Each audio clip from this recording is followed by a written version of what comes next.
Human beings absolutely follow through on who they believe they are.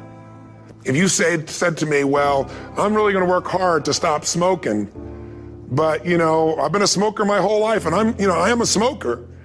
I know your days are numbered. You're gonna be back smoking cigarettes again, because we all act consistent with who we believe we are. I tell people the strongest force in the whole human personality is this need to stay consistent with how we define ourselves.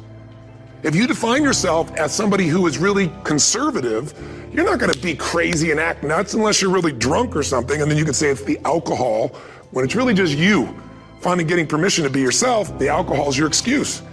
If you're a really crazy person, you act crazy, outrageous, playful. You don't act conservative because that's not who you are. Very often people say, well, I can't do that. I'm not that kind of person. And I always say to people, really, when did you define yourself? I mean, really, how many years ago did you come up with what you could and couldn't do in your life? How many years ago? Most people, if they really look at how they're living their life today, it's based on a set of standards, a set of beliefs that they made choices about 10, 20, 30 or more years ago. I mean, very often we made decisions in our youth or very young about what to believe, about what we were capable of, about who we are as a person, and that becomes the glass ceiling, if you will, that controls us.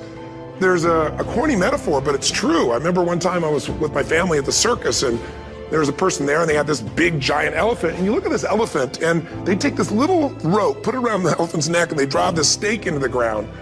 And I mean, you look at this and you know that elephant could rip down the entire tent with almost no effort, and yet the elephant doesn't struggle, doesn't try. Why? Because the elephant's conditioned. And they take that elephant and condition the elephant when it's a baby elephant. That's how they train them. When it's a little baby elephant and it doesn't have the power yet, they put a big rope around it and they drive this huge stake in the ground, and the elephant fights and fights and fights. And one day, finally, that elephant decides, I'm not capable of pulling this out. And once that becomes the definition of an identity of anyone, an elephant in this case, they don't even try anymore. It's just who I am, that's how it is, that's just the way it is in my life. I'd like to ask you to take a look at any place you've got a limitation and ask yourself, when did I decide to accept that limitation? And you may not even see it as a limitation, you might see it as just that's who I am. But so often in our lives, we've adapted to be a certain way so that we don't fail or so that people will like us or respect us, but it's not necessarily who we are. Joy comes when you're spontaneous. It's really hard to be truly happy when you're not being yourself. And most of us have no clue who we are. And so a big part of my work, if you've ever been to an event, you know, is to get people to do things spontaneously without thinking, because that's when the real you shows up. That's when the energy comes alive. And when you do that, when you start to connect to your true nature, suddenly there's energy available for you to set a higher standard for what you want in your life. That's what this is really all about. And when I talk about standards, when I talk about, shoulds versus musts, think about your own life. I know there have been areas in your life where some point in time you just shifted and you raised the standard and your life changed. Because whatever people have their identity attached to, they live. We live who we believe we are. That's just how it works. It's just kind of like, I'll give you an example. Look at your physical body. Your physical body today is an absolute reflection of only one thing, not your goals, not your desires, but your standards. The identity you have for yourself. If your standard is you're an athlete, then there's a certain amount of strength, a muscle tone, and energy that's available in your body on a regular basis because that's who you are. And so you do whatever is necessary to maintain that identity. Again, the strongest force in the human personality is this need to stay consistent with how we define ourselves. Because if you don't know who you are, you wouldn't know how to act. Once you lock in on that identity, your brain finds a way to keep you there. If you say, man, I'm overweight, I've always been overweight, I'm big boned, and that's the story you've got, then you're gonna always find a way to get back there. That's your settling point. That's your identity. That's where things lock in. If you see somebody who's in really great shape, you ask them, do you work out? You know the answer. Yes, how often? And they'll tell you 3 times, 4 times, 5 times a week, whatever. In a seminar, I'll ask people, who here works out at least 5 days a week? And I'm stand up. And you look around that room and you know that they work out 5 times a week because you can see their body. You don't just get a result without some kind of action, without some form of ritual. Ritual meaning actions you do consistently. Now, do you think those people that are out there working out 5 days a week, do they have more time than you do? Or I have, or anybody else? Of course not. Is their life less busy? Of course not. It's just a must for them. They must work out that way, and they've made that turn and their life's changed. So I'm not saying you have to work out 5 days a week. I'm just saying whatever you really want, wants don't get met consistently. Standards do. Whatever you identify, this is who I am. And so it's not so much about changing your identity as there's expanding it. Deciding that, instead of your goal is to lose 10 pounds, which is not compelling, what if your vision was to get back to my fighting weight?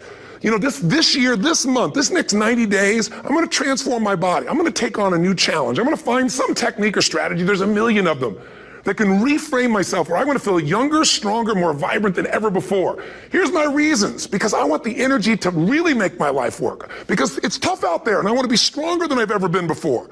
I want to go in front of the mirror and if I'm naked, not, want to laugh. I want to look there and take a good look and go, yeah, I'm proud of whatever I see there. Whatever it takes, something's going to make you laugh, smile, something's going to tease yourself, but something's going to move you to another level. If you identify yourself in a new way and you own that every day, and that becomes the standard of how you live, you'll find the way to make that standard real. Money's the same way. Think about it. It doesn't matter what's happening, quote unquote, in the marketplace. People that make money find a way to make money no matter what, don't they? I mean, most people's standard is to pay their bills. So that's what most people find a way to do, even when economic times get tough. Most people, if that's their absolute standard, they find a way.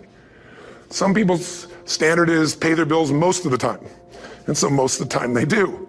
Some people's standard is not just to pay their bills, but to take care of their family and maybe even some of their friends. And they find a way. In fact, some people may be in a family where they don't have enough money. They barely have money to pay their bills. They work their guts out. And then somebody, their mother, their father, somebody else, their sister gets ill, and there's not enough money to take care of it. Nobody else has money in the family. They don't either, but they find a way to get that money to take care of their mother or father, don't they? And pay their bills. They never could do it before. Why? The situation made them raise their own standard. And not everybody does that. Somebody else in the family might have money and still not take care of their mother. It all comes down to the inner game, my friends. Changing your life is a change in the inner game. The outside world you can't control, but you have absolute control over this one if you learn the dynamics of what shapes you. And identity is one of those simple, clear, fundamental basics that if you start to shift it, everything else will shift in your life as well. Some people, by the way, have to have more than enough money to do what they want, when they want, where they want, with whomever they want, contribute the way they want. And if that's their must, they find a way. I know that sounds overly simplistic, but it's true. Somebody once said you could take all the money in the world out of the hands of everybody, out of all the wealthy people in the world who are really successful, give it to other people. It wouldn't take too long. Those people would have it back in their hands. It's not because they're manipulative. It's because they have a standard. Some are manipulative, don't get me wrong, but they've got a standard of what they're going to find a way to make happen. I'm just simply saying to you, take those 3 magic words and live them. Raise your standard. And if you really want to do it, then I'll tell you the most important secret. Have you ever done this? Have you ever told yourself you're raising your standard? Okay, I'm going to go make this happen. I'm going to go make this much money. I'm going to transform my kids. I'm going to create the ultimate relationship in my life. I'm going to transform my body, whatever it is. And then you don't have strong enough reasons and you don't use it. You don't follow through. It's because you didn't back up your standards with what makes those standards real, and that's rituals. Rituals are where the power is. Whenever we do our Robbins results coaching, and we say Robbins equals results, the way we get results with people, it's the same way if you listen to my Ultimate Edge program, or back in the old days, Personal Power, or if you went to one of my seminars. You know what I do is I take these huge challenges you got and we break them down into little bite-sized steps. Little things you do each day that after you do them, you get so much momentum that it's easy to succeed. You're not overwhelmed. You have these victory day after day after day on little things. If you went through Ultimate Edge, I'm sure you learned about the hour of power, or the 15 minutes to be able to be fulfilled, or 30 minutes to thrive, where you literally just condition your body and emotion with a couple little rituals. So it doesn't matter what's going on in your world. You feel that strength, and it's not fake. It's not some pump up. It's coming from inside you, and it works. Rituals define us. See, all the results in your life are coming from your rituals. They start with a standard and then have rituals that follow it up. Like, for example, if you are where you want to be physically, you have very different rituals than if you're not where you want to be physically. If you're overweight, you and I both know you got a different ritual than if you're physically fit. Completely different. You get up in the morning, what's the first thing you do if you're fit? Your shoes are there, you roll over, Doesn't matter how you feel, you put on your shoes, you lace them, you start walking, or whatever that ritual is. If you're overweight, you roll over and you have a very different ritual. You might roll over several times to turn the alarm clock off. You go in and get your mocha, smocha, whatever, special coffee. You stop by at Starbucks, whatever the case may be. You have your nice sugar muffin. That's supposed to be really nice for you. Whatever you do, it's a different ritual. If you have a great, passionate relationship, you have very different rituals in how you come home than if you have a lousy relationship. When you come home and the first thing you do is you're tweeting somebody, or you're emailing, or flipping on the news, or you don't even come home. What are the rituals? Whenever I study people that are successful, what I look for is what's the standard they hold themselves to, and then what are all those little rituals that add up? Because think about it. Success and failure are not giant events. They don't just show up. You don't just suddenly become successful or suddenly have this cataclysmic event that makes you fail. It may look that way, but failure comes from all the little things. It's failure to make the call. It's failure to check the books. It's failure to say, I'm sorry. It's failure to push yourself to do things physically that you don't want to do. And all those little failures day after day come together until one day some cataclysmic event happens and you blame that. That event happened because you missed all the little stuff. Do you agree with me? And success, by the way, is not some overnight event. It's all these little things. Success is having a vision. Success is making it compelling. Success is really seeing it and feeling it every day with strong enough reasons. Success is feeling the sense that I'm here to grow and I'm here to give something to the world more than just myself. Success is caring about other people. Success is calling and saying, I love you in the middle of the day for no damn reason. Or sending a note. That'll change your relationship. Have a ritual of something funny, playful, or a surprise you do. How many relationships are dead today because they have no surprise rituals anymore? You need to have some rituals, some cool things you do that nobody else does that gives you a better life than anybody else has. All the little stuff. That's where success comes from. In business, it comes from delivering more than anybody could imagine. All those little things add up. People go, wow, that's who I want to do business with. It's true in any area of your life. So if you look at somebody who's really successful and you think, wow, they're so amazing, they're such a genius, you got to dig underneath and you got to remember something. People are rewarded in public for what they've practiced for years in private. Myself and my business people say, how do you get up and speak? And you have no notes and you go for 3 days and nights and the room is like, everybody's wired and it's incredible. It's like a rock concert. How do you do that? How do you have that confidence? Oh, it's not confidence, it's experience now.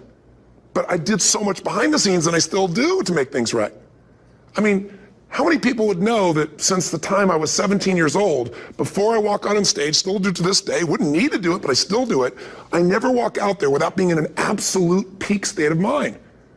There are days my back is hurting, my throat was hurting, or I may have had a challenge, or my father passed away, and I've still got to deliver for these people because my standard is give my all every time. Every event has to be better. Talk to anybody who's been to our events for 5, 10 years, some of our trainers, and I'll say, I don't know how he does it. He always finds a way to make it better. That's not an ego thing. That's a standard in me. I have to find the way. And my ritual, though, is I prepare, I think, I gather new information, I figure out how to put something across better. What do people need? I spend time with our customers. I see what's going on. And before I get on stage each time, I have this little ritual to put myself in a state of mind. And I did it starting like 17 years old. I started doing it. I'd say, I now command my subconscious mind.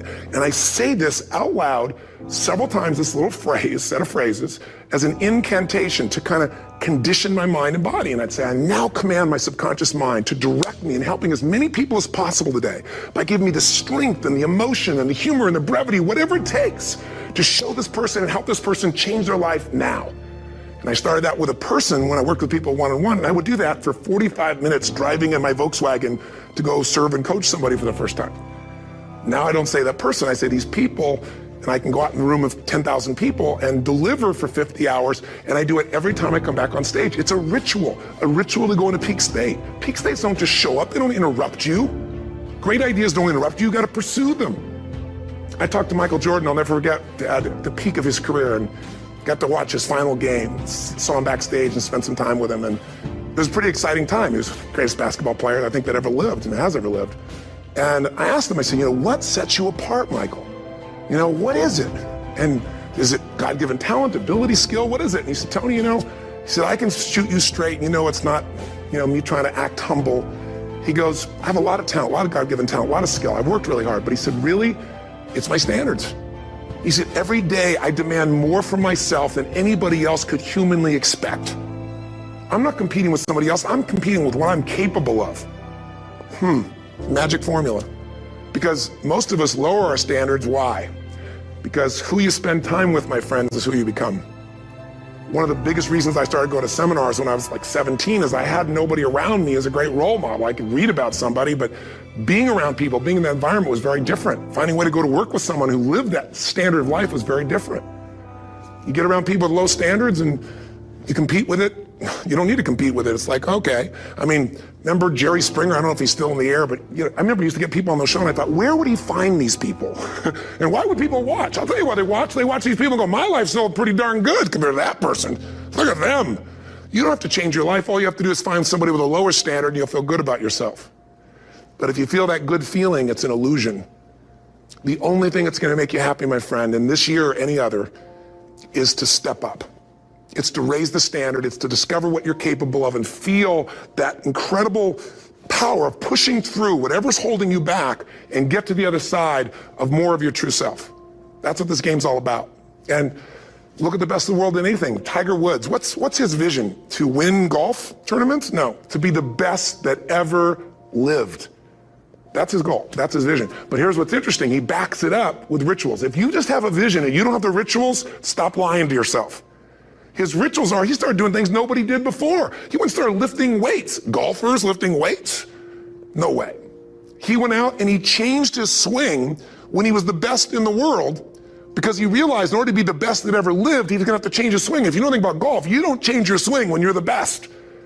And he went and retrained himself because he has different rituals than other golfers. Now many people are modeling his rituals to get better. It's amazing. You know, you look at somebody like Michael Phelps, the 2008 swimmer, won 7, only 2 people, I think, in history, if I remember correctly, that have gotten 7 gold medals in one session. And here's a guy, he's got number 6 under his belt, and he's exhausted, and he's going in for that final swim. I'm sure you remember. And how does the guy win? By 1/100th of a second. Do you think that was some massive skill that got him over the top? Or was it a standard that says, this is who I am? I am the champion. And no one is taking this from me. And somehow in those final milliseconds, 1/100th of a second, he pushed himself just beyond his competitor. But you know about Michael Phelps? What allowed him to be able to push beyond that moment is his rituals. Go study the guy. Most people who swim have these unbelievable workouts. He does 2 and 3 of those workout sessions a day. All the other swimmers in the beginning thought he was insane. You're gonna overtrain, you can't do that, it's not physically possible. But he had a standard and the rituals to back it up.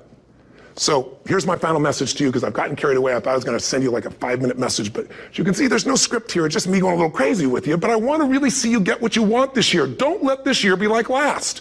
And if last year was great, still don't let it be that way. Raise the standard.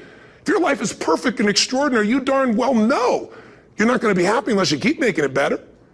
That's what makes us feel alive. It's not what we get that makes us happy. It's who we become and what we're able to give because we become more.